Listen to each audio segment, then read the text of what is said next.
Observem que ele olha para aquela multidão. Aquela multidão, ele diz assim, era como ovelhas. Essa expressão, se você ler Números 27, 17, e se você também ler 1 Reis, capítulo 22, depois você pode ler na própria palavra de Deus, 1 Reis 22, quando Micaías diz para o rei, olha, eu vi Israel todo disperso, e cada um procurando a sua casa. Era uma frase, era um provérbio. Mas quando Jesus olhou para aquela multidão, o que ele viu naquela multidão? Era uma multidão que não tinha líderes. Era uma multidão que tinha necessidades espirituais.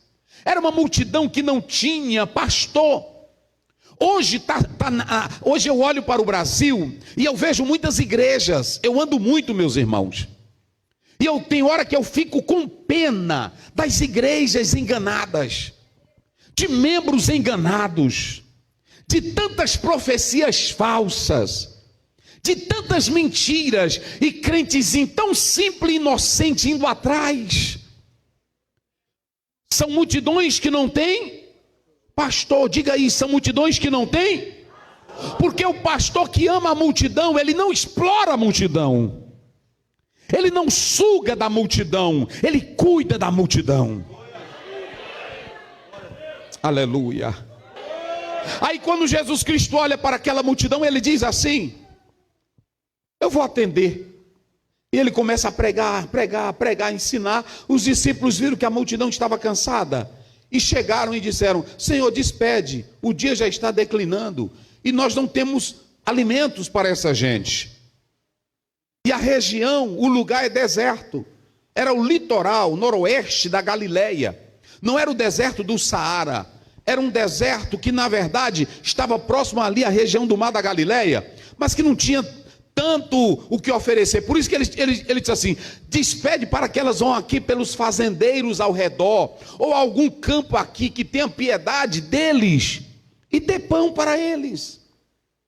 Jesus olha para os discípulos e usa o plural e diz, dai-lhe vós mesmo o quê? De comer. E eles disseram, mas Senhor, nós não temos nada. Isso aqui é muito interessante, gente. Isso aqui é muito importante. Escute bem aqui no texto. Nós não temos nada. Quando Jesus diz, dai-lhe voz de comer, ele também estava dizendo a missão da igreja. E a minha pergunta é, o que a igreja tem para dar para o mundo? Vocês estão vendo pregadores cheios de ódio? Vocês estão vendo aí nos TikToks, no WhatsApp, é crente amaldiçoando o outro. É crente se digladiando com o outro. A minha pergunta é, o que nós estamos dando para o mundo? É pastor brigando, é padre brigando, é crente brigando. E agora virou moda. Eu estou te amaldiçoando, daqui a tal dia tu morre. Aí Jesus disse assim, orai pelos que vos perseguem e bendizei. Vamos, igreja.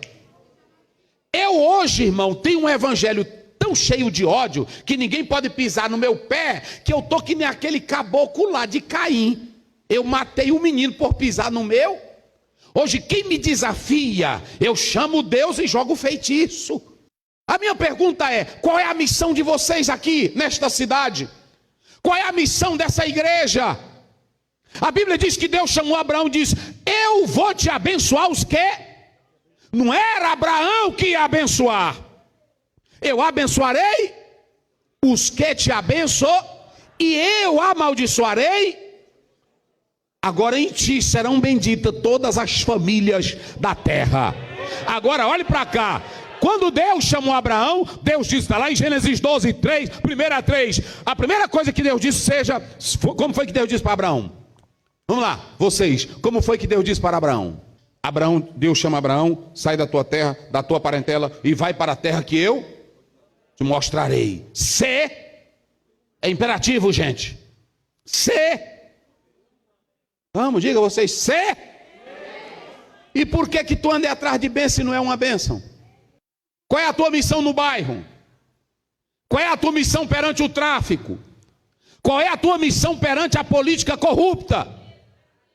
Qual é a tua missão diante de um mundo podre?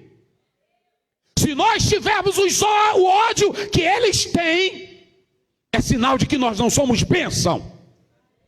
Irmãos, crentes estão cheios de ódio. Quando Nero olhou para Paulo e disse assim: Paulo, nega teu Deus. Ele disse: até aqui eu te respeito, mas não entre nesse terreno, não te cabe essa missão. O pior inimigo de Paulo era Nero, mas você vê eles orando pela autoridade chamada Nero. Hoje os crentes, irmão, perderam o equilíbrio. Até a gente vê irmãzinha que é cheia do Espírito Santo, quando ela abre a boca, é só boca de desgraça. Esse ladrão, esse safado, esse bandido, essa bandida, que crença é essa?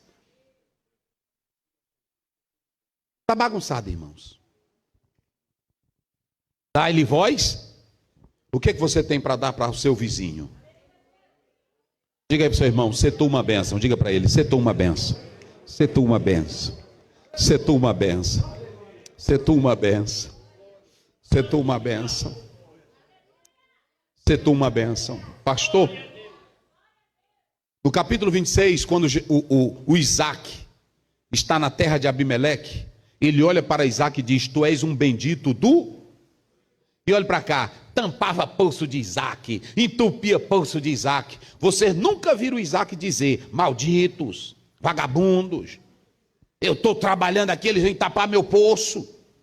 Quando mandaram ele embora, ele foi embora. E aonde ele chegava, que ele cavava, dava o quê?